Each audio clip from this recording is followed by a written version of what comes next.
Driving in today, I didn't notice how gross my windshield looked from all the recent weather we've had. It took the light of the sun to hit upon that to see how dirty and gross it was. You see, in the dark, driving at night, you really don't see anything on your windshield, that is. It's only until the shining rays of the sun hit that you notice all the smudges, dirt, salt, sand that have accumulated on your windshield. Maybe that little nick off over in the side. We have two choices. One, we can clear it off, which is the preferred method. Or, oftentimes I'm guilty of this, we can squint hard enough to see right past through all that grime and continue on our merry way. And I don't personally recommend that. Today's readings give us three people who are forced to confront their own dirty and cracked windshields when the light comes upon them. Isaiah, Paul, and Peter. We start with Isaiah's dramatic vision of God. And confronted with the extreme grandeur, Isaiah is forced to look at his smallness, his insignificance, his sinfulness, in the presence of our Lord. In the presence of something so great, he senses his unworthiness. But yet God calls him to prophesy to the nation of Israel. In our second reading here, we hear from Paul. And Paul experiences a similar event. Although he's spent years persecuting the Christians, God calls him to spread the good news of the gospel. The risen Christ encounters him, meets him face to face, and calls out, "Saul, Saul, why are you persecuting me?" And then we hear in the letter of Corinthians, Paul recalling the risen Christ's appearance to him, admitting his smallness, his insignificance, and sinfulness before the Lord. He even goes as far as to describe himself as the least of the apostles. He further considers himself not even being fit to be called an apostle. But yet, God calls him too. Finally, we see Simon Peter. He's a fisherman by trade.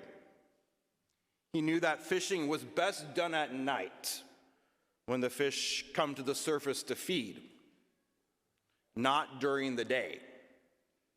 And so thus when Jesus asked him to put out into the deep to lower your nets for a catch, Peter responds with some skepticism. They didn't catch anything during the night. Why would they catch anything now, in the middle of the day? And Peter sat in that boat under the hot sun, knowing in his own mind that he wasn't going to catch anything, that perhaps he looked like a fool sitting out there in the middle of the lake. And he's thinking to himself, Jesus is plain wrong. He's wrong about this. And yet that's not what happened.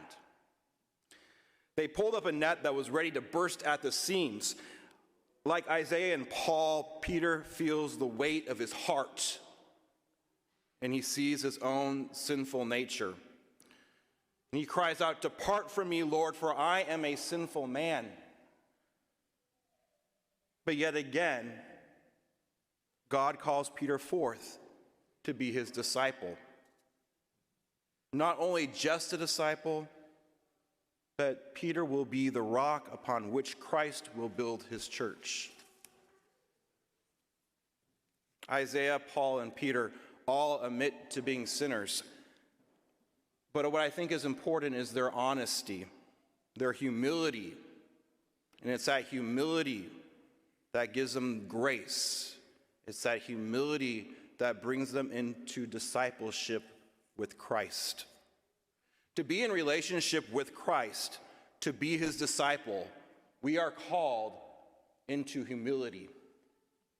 Any authentic relationship, friendships, marriages, families, is built upon this principle of humility. Genuine humility is not general self-abasement or an act we just put on for show. In humility, we recognize the human dignity of every person. Humility stands in the middle of two extremes. It stands between pride on one hand, thinking you could do everything by yourself and you know you do not need God's grace. And on the other side is this lack of self-worth, self-acceptance, self-esteem. Humility falls in the middle, and it's very hard to achieve. We have to think in our humility that no one is greater than God. Authentic humility is recognizing that everything that we have, everything we do, everything we say comes through by the grace of God. One with true humility seeks to participate in God's love and wisdom rather than seek comfort within themselves. Through the virtue of humility, pride vanishes and opens a floodgate of God's graces. In our humility, we can recognize the value of forgiveness, the importance of forgiveness. In our humility, we become willing to give our lives to the other person. Humble people believe that they can do great things, not by their power, but by the power of God who works within them. If we don't have humility, we begin to think we can do it all by ourselves. We fall in that trap of pride. We can do it all on our own terms. And Peter's initial reaction to Jesus demonstrated such pride. He thought he knew more than Jesus. There wasn't a catch last night. There's not going to be a catch today. How often do we let our sense of pride run our lives? Without humility, we lose a sense of sin. And losing that sense of sin leads to a denial of God. We end up forgetting that God is God and we are not. St. John Paul II goes further to add that not only is it a denial of God, but also to sin is also to live as if he did not exist, to eliminate him completely from one's daily life. The work of developing a good sense of humility takes work. Developing our humility requires us to reserve time to be with Christ face to face. We must reserve time for prayers and receiving the sacraments, especially that of reconciliation and the Eucharist, as well as reading the word he has provided to us. Jesus wants to be with us in our greatest moments, but also in the ugliness, messiness, and uncertainties of our life. So as we prepare to celebrate the Eucharist today at this altar, let's keep in mind the humility that Isaiah, Paul, and Peter showed. Before receiving his precious body and blood, we fall to our knees, and these words we utter, "Lord, I am not worthy to enter under your roof, but only say the word, and I shall be healed." In that same sentence, the words of Peter should strike out to us, should echo within our hearts. When he cries out, "Depart from me, Lord, for I am a sinful man."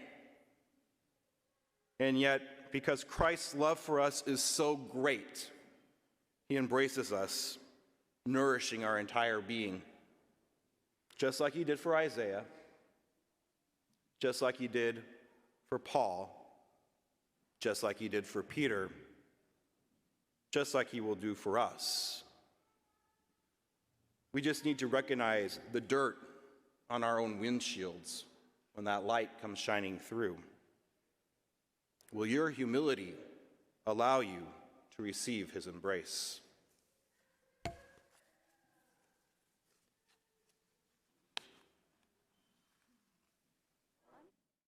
Thank you for joining us for the celebration of the Mass today. It's a blessing that you are with us. Every broadcast of this liturgy goes out to hundreds of people and hundreds of people all over the world. It's been an enormous blessing. If you'd like to support this virtual ministry of OLPH, please go to our website. You can support this ministry by going to Give Central so that we can continue to broadcast the liturgy each and every week. Thank you for your support. Most of all, thank you for joining us today. God bless you. Greetings from OLPH.